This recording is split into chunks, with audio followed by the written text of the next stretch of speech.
عزیزان من یه توصیه بکنم به تمام ملت شریف ایران، اینا تو کار بیزینس و به خصوص جوانا برای پیشرفت فکر میکنن. نترسید، شجاعت داشته باشید، ریسکی بکنید. الان زمان ریسکی. من عظیم زاده امروز پول اضافه داشته باشم سرمایه گذاری میکنم. هر چیز پس داره کجا را بخواد.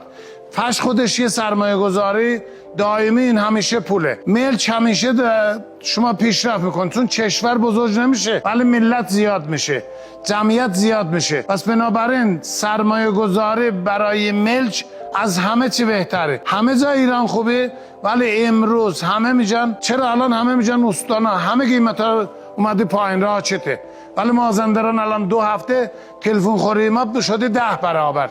خب بنابراین رو به رشد همه ملتش رو میدونه. پس بنابراین ببین از این کارا بیاید بیرون. آیا چی خواهد شد، چی میشه، چی نمیشه، انشالله همه چی درست میشه. آینده کشورم انشالله خوب میشه، همه چی به نفع کشور ما انشالله به خوبی به پیش میره. برای سیاست فلان شما فکر نکنید، ما کارمون اقتصاده، ما کارمون هنره، ما بیایم به کار خودمون بشیم.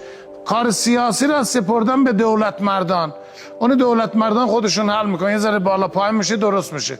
ولی اقتصاد را سپردن به ما فعالان اقتصاده.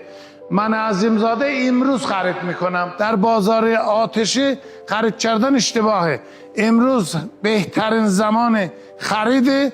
آخرین کلام بگم بازم میگم مازندران.